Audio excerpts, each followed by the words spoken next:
students to Module 2. I'm really excited. We're starting now with the business writing presentation, the first one having to do with email. Everything else, remember, that is just a review of grammar, so don't stress too much about it. You still have your self-checks, and I will do the reviews for each module just to remind you in your assignments. But I'm really excited that we're starting our first discussion and our first assignments having to do with emails. So this is the video lecture for the email component of the class. I'm going to start off by talking about the business communication, the 6 C's in effective business communications, which are complete. So your message has to be complete, has to be clear, correct, concise, courteous, and considerate. So that's the whole foundation for effective business communication. And in how this relates to emails is that for the most important thing to remember when you're writing an email, especially a business email, is to be formal. We talked about in the previous module, you have some readings that mention the colloquial, the informal, and the formal conversations, and the colloquial are and informal are what conversations we have or that we send to our coworkers, and then the more formal to our supervisors, internal and external customers. And I'll talk a little bit about that, internal and external, in the next slides. It is very important to write a descriptive subject line, not very long. Let's try to keep it short to two to three perhaps words. The shorter the better, so that the other person can search for it, or you yourself can search for your email. And limit your message to one screen. So if your message is very strong and you have to scroll down, then in that sense, in that case, it's better to write a memo. So just try to keep your message to no more than 3 paragraphs. And also group liked information together. So make sure that you're not everywhere in your email and you're talking about different things. Just make sure that you keep information together and that it makes sense. And the most important thing is to edit and proofread carefully before you're going to hit the send button. Make sure that you run the spell check. And nowadays, with most of the email programs and software programs, mostly everything is it autocorrects, but you have to click and autocorrect it. So it tells you, it marks, it underlines your misspelled words in red usually, and you just need to click, right click either, or just autocorrect your spelling errors. So it's really important to edit, improve, and make, and just put yourself in the receiver end, and just read it and make sure that if you're the receiver, you're going to understand that your message is coming across as you intend. And most importantly, include your name and title. It's very important, especially if you're already working in a company or a business, to have already your signature block ready with your title and your contact information. And also be very careful. I would caution you to use humor and sarcasm with people that perhaps are not at that level with you. They might take it offensive if it's not a coworker that you're always in contact with, and it's someone that you perhaps just met or haven't met. It's better to just not use any humor and sarcasm in the emails. So be concise, again, just short sentences and paragraphs. Keep that in mind when you do your 2 assignments that have to deal with emails in this module. Keep it simple, easy to understand words and sentence structure. For this one, I like to re-emphasize the importance, especially if you're not a native speaker of English, to make sure that you go back and you are saying what you're saying, the verbs are correct, and your transition words, and just make sure that the words that you're using are the actual words that you intended to use. Also, it's really important to, when you're being concise, to maybe use bullet or number list to make it better for the reader on the other end to understand what it is that you want. I want, can you send me the proposal with the following one, two, three, or maybe bullets, okay? And also avoid repetition, excessive information, wordy phrases. So if you already asked for something in the first paragraph, make sure that you don't go over and over and say, oh, by the way, just a reminder to send me this if you already mentioned it. So it's very important not to be repetitive.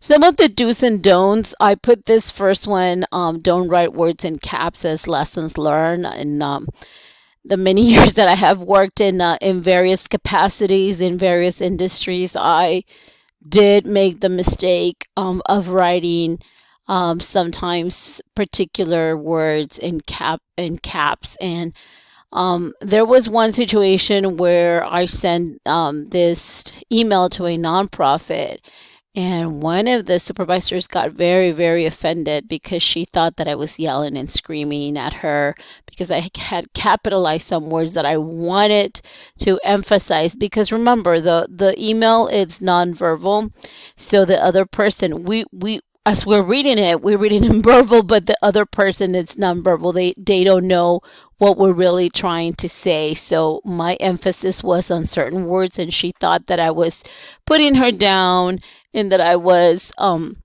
in some way scolding her. And she called her supervisor, and her supervisor said, yeah, it's not very polite to do that. It's like you're screaming at her. So I learned my lesson, and never again did I capitalize something or put it in caps unless it's necessary, like sometimes an acronym. So that would be the exception. So I guess because that was my lesson, and it happened a couple of times, I wanted to write that in the do's and don'ts as one of the most important things, because it happened to me and I would not want that to happen to you. So just keep it simple, easy to understand words and sentence structure.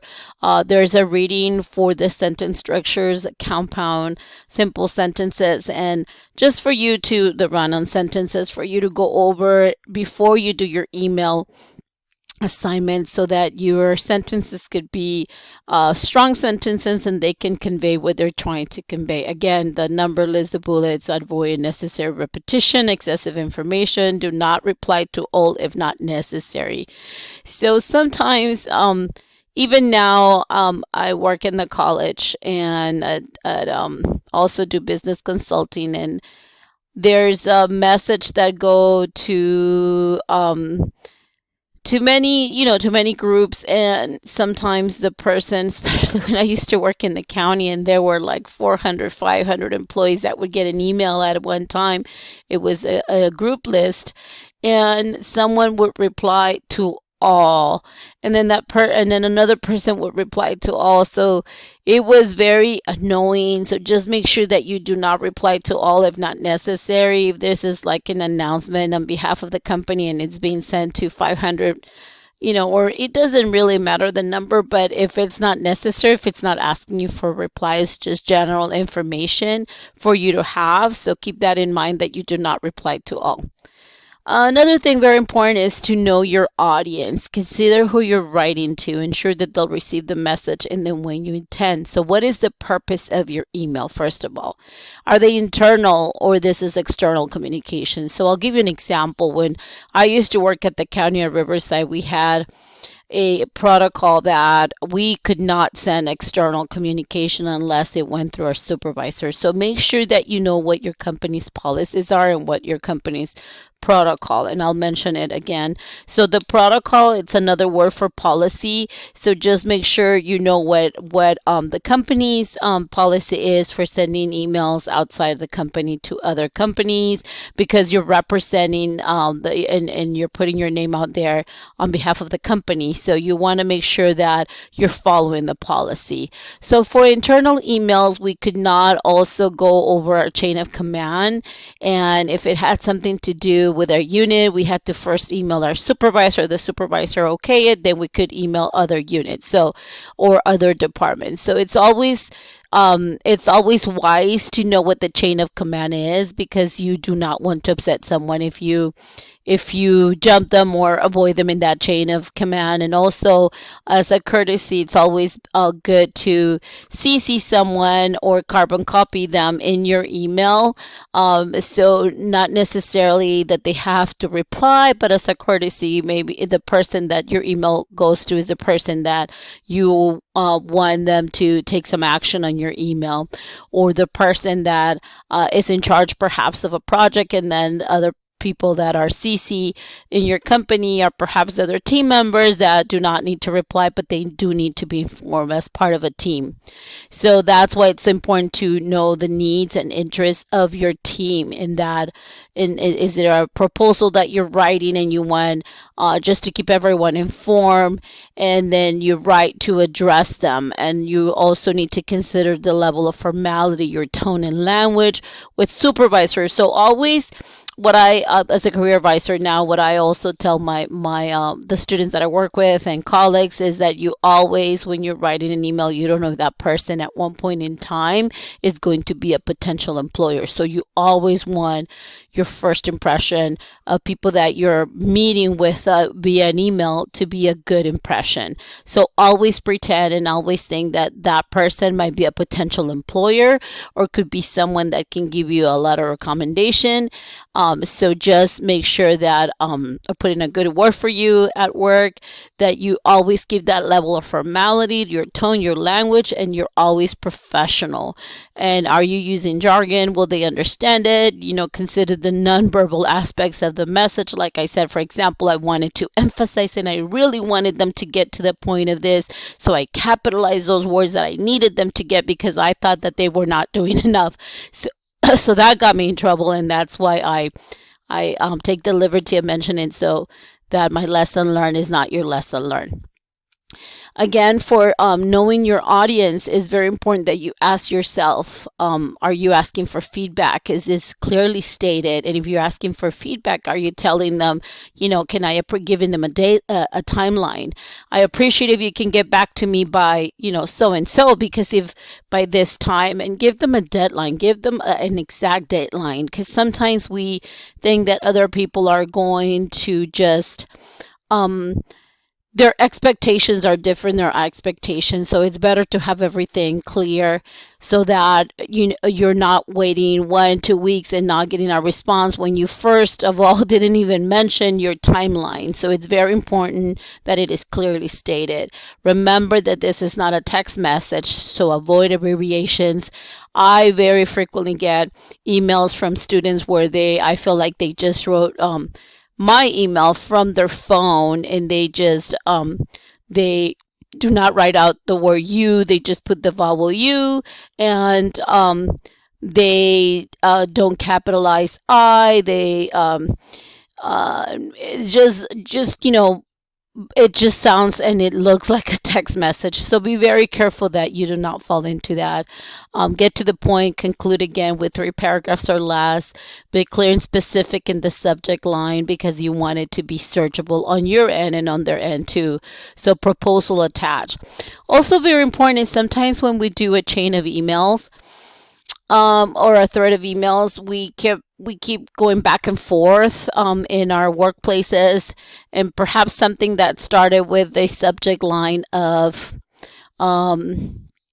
review meeting, the schedule for the review meeting, and we keep going back and forth, but then the next week we change the topic of conversation, but we don't change the subject line. So it's really important to change the subject line when it's not related to the original, or better yet, just write another new email. Sometimes we get lazy and we just continue to, I have a lot of those situations, and my colleagues too, throughout the years, that we just continue writing and replying back to this email back and forth, and we're talking about different million things. So it's very important to just keep it concise, and if you need to write another topic, then write another email.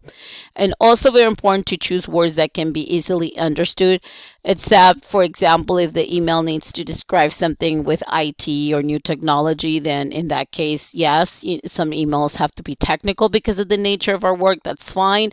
But other than that, let's not try to impress someone with our words, but let's keep it professional. And if we want to use proper language. Of course, we want to show off that we can speak at a very high level of comprehension and vocabulary. So why not? But just make sure that it is easily understood. That the other person is not going to have to go and look at a dictionary. But now more and more, we just go online and look at words. So if you must do use a high level word, just make sure that it fits into your message.